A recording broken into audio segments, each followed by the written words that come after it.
संयुक्त गट क पूर्वपरीक्षा 2025 जाहिरात आली रे.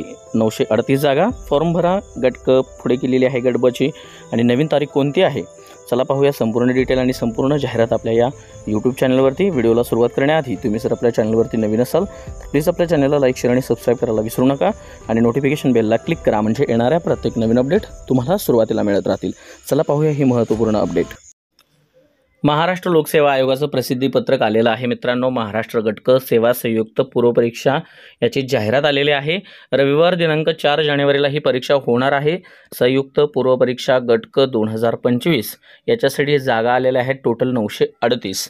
उद्योग निरीक्षकसाठी 9 जागा, तांत्रिक सहाय्यकसाठी 4 जागा, कर सहाय्यकसाठी 73 जागा आणि लिपिक टंकलेखकसाठी 852 जागा आलेल्या आहेत. अशा एकूण 938 जागा आलेल्या आहेत. अर्ज सादर करण्याचा कालावधी 7 ऑक्टोबरपासून 27 ऑक्टोबरपर्यंत असणार आहे.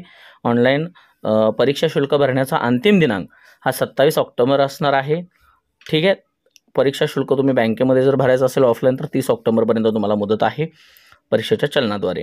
ठीक आहे. तर साधारणपणे 7 ते 27 तारखेपर्यंत तुम्ही फॉर्म भरू शकताय. उद्यापासून फॉर्म भरायला सुरुवात होईल मित्रांनो. ठीक आहे. आता याच्यामध्ये ज्या जागा आलेल्या आहेत त्या थोड्याशा कमीच आहेत. तसं बघायला गेलं तर जास्त जागा येणं अपेक्षित होतं, मात्र जागा फार कमी आलेल्या आहेत. गट क संदर्भामध्ये असणारं जे तुम्हाला लागणारं जे पात्रता आहे या संदर्भामध्ये आपल्याला पात्रता बघायची आहे. तुम्हाला वेतन श्रेणी माहितीच आहे. उद्योग निरीक्षकसाठी S13 आहे, तांत्रिक सहाय्यकसाठी S10 आहे, कर सहाय्यकला S8 आहे आणि लिपिक टंकलेखकला S6 आहे. पात्रता बघा, भारतीय नागरिकत्व. वयोमर्यादा काय पाहिजे आपल्याला 1 फेब्रुवारी 2026 पर्यंत आपल्याला वयोमर्यादा काय पाहिजे. किमान वयोमर्यादा सर्व उमेदवारांसाठी कमीत कमी म्हणजे उद्योग निरीक्षकसाठी 19, जास्तीत जास्त वयोमर्यादा अमागाससाठी 38, तसंच तांत्रिक सहाय्यकसाठी किमान 19 आणि कमाल वयोमर्यादा 38 आहे. त्याच पद्धतीनं टॅक्स असिस्टंटसाठी किमान वयोमर्यादा 18 वर्ष आणि जास्तीत जास्त 38 वर्षापर्यंत कर सहाय्यक तुम्ही देऊ शकताय. लिपिक टंकलेखकसाठी 19 वर्ष किमान वयोमर्यादा आणि जास्तीत जास्त 38 वर्षापर्यंत देऊ शकताय. आणि याच्यासोबत जे मागासवर्गीय असतील किंवा अनाथ असतील, आर्थिक दुर्बल घटकामध्ये असतील, एज रिलॅक्सेशन 5 वर्षाचं तुम्हाला त्या ठिकाणी प्रत्येक मागासवर्गीय, अनाथ असतील, आर्थिक दुर्बल घटक असतील यांच्यासाठी मिळणार आहे. त्यासोबत मागासवर्गीय, अनाथ, आर्थिक दुर्बल घटक, प्रावीण्यप्राप्त खेळाडू असेल तरीसुद्धा 5 वर्षाचं एज रिलॅक्सेशन मिळणार आहे. ठीक आहे. या संदर्भामध्ये या गोष्टी आपल्याला आहेत. दिव्यांगांसाठी 45 वर्ष आहे. आणि आता शैक्षणिक पात्रता काय लागणार आहे. एक बघा, उद्योग निरीक्षक गट क संवर्ग वगळता इतर संवर्गांसाठी मान्यताप्राप्त विद्यापीठाची पदवी किंवा महाराष्ट्र शासनाने पदवी समतुल्य म्हणून मान्य केलेली अर्हता म्हणजे पदवी लागणार आहे पहिल्यांदा. उद्योग निरीक्षक वगळता उद्योग निरीक्षक गट क संवर्गाकरिता शैक्षणिक अर्हता खालीलप्रमाणे आहे बघा.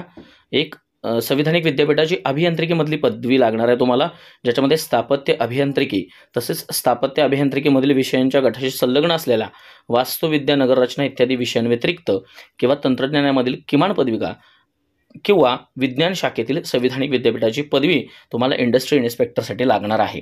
ही एक शैक्षणिक अर्हता त्याच्यामध्ये आता ॲड केलेला आहे. प्लेन पदवी चालणार नाही. या गोष्टी तुम्हाला लागणार आहेत. ठीक आहे.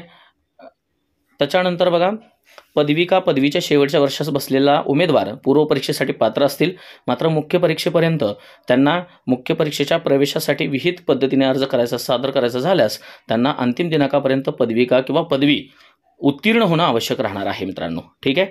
त्यानंतर अंतर्वासिता किंवा कार्यशाळेतील प्रत्यक्ष कामाचा अनुभव आवश्यक असलेल्या अशा पदवीधारकाने ही अट मुख्य परीक्षेच्या अर्ज माहिती स्वीकारण्याच्या विहित दिनांकापर्यंत पूर्ण केलेली असली पाहिजे आणि मराठी भाषेचं ज्ञान असलं पाहिजे. ही उद्योग निरीक्षकसाठी असणारी शैक्षणिक अर्हता आहे. ठीक आहे. त्याच्यानंतर बाकीच्यांना प्लेन पदवी. आणि आता टंकलेखक अर्हता काय असणार आहे बघा. कर सहाय्यक आणि लिपिक टंकलेखक या पदांसाठी ही जी शैक्षणिक अर्हता सांगितलेली आहे यासोबतच तुम्हाला मराठी टंकलेखन किमान 30 आणि प्रति मिनिट किंवा इंग्रजी टंकलेखन किमान 40 प्रति मिनिट या अर्हतेचे शासकीय वाणिज्य प्रमाणपत्र परीक्षा अथवा या उद्देशासाठी शासनाने समकक्ष म्हणून घोषित केलेले प्रमाणपत्र परीक्षा उत्तीर्ण असणं गरजेचं आहे लिपिक टंकलेखकसाठी. आणि कर सहाय्यकला मराठी इंग्रजी लेखनाचा वेग 30 शब्द प्रति मिनिट आणि इंग्रजी टंकलेखन हे दोन्ही लागणार आहेत कर सहाय्यकसाठी. आणि लिपिक टंकलेखनसाठी तुम्हाला मराठी 30 किंवा इंग्लिश 40 असलं तरी सफिशियंट आहे, मात्र दोन्हीही परीक्षा तुम्हाला उत्तीर्ण असणं गरजेचं आहे. ठीक आहे. त्याच्यामध्ये अजून काय आहे का बघा, त्याच्यामध्ये अजून काही नाही आहे. या गोष्टी तुम्हाला पात्र असणं गरजेचं आहे.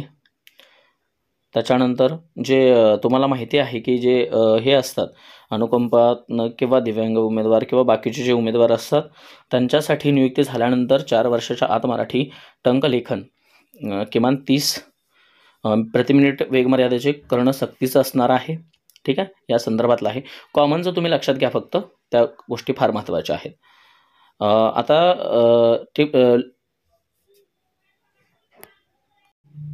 परीक्षेसंदर्भात आपण आता बघायचं आहे. परीक्षा ही पूर्वपरीक्षा व मुख्य परीक्षा अशी होणार आहे. संयुक्त पूर्वपरीक्षा या पदांकरिता होईल, जे 100 गुणांची असेल.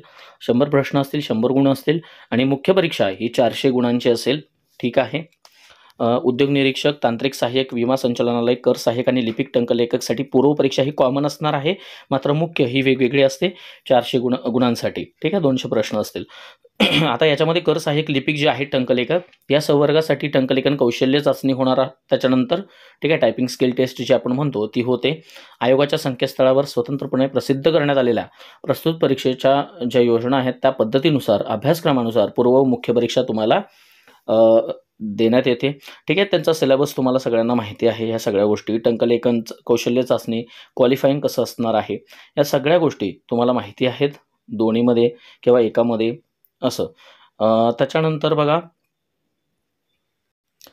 परीक्षा शुल्क ओपनसाठी 394 आहे आणि जे आर्थिक दुर्बल घटक किंवा अनाथ आहेत, मागासवर्गीय आहेत, त्यांच्यासाठी 294 आहे. माझे का सैनिकसाठी फक्त 44 रुपये शुल्क आहे. अशा पद्धतीनं गट क ची तुम्ही जाहिरात पाहिलेली आहे. गट क ला तुम्ही फॉर्म भरू शकताय. टायपिंग स्किल टेस्ट ज्यांचे आहेत त्यांनी लिपिक टंकलेखक आणि टॅक्स असिस्टंट दोन्हीसाठी भरू शकताय. या सर्व डिटेल्स आहेत. गट क चा सिलेबस, पूर्वपरीक्षेचा सिलेबस आपण टाकलेला आहे. आणि तरीसुद्धा मी परत आता गट क चा नवीन सुधारित सिलेबस अभ्यासक्रम जो आहे त्याच्यावरती एक व्हिडिओ बनवून टाकणार आहे. तुर्तास ही जाहिरात आलेली आहे. आणि गट ब ची जाहिरात म्हणजेच जी परीक्षा आहे ती पुढे गेलेली आहे. राज्यसेवा आल्यानंतर म्हणजे नोव्हेंबरला, त्यामुळं 21 डिसेंबरला आता गट ब पूर्वपरीक्षा होणार आहे मित्रांनो. आणि गट क 4 जानेवारीला होईल. ठीक आहे, फॉर्म लवकरात लवकर भरून टाका. व्हिडिओ आवडला असेल तर चॅनलला लाईक, शेअर आणि सबस्क्राईब करा. नवनवीन अपडेट्ससाठी आपल्या चॅनलसोबत राहा. धन्यवाद.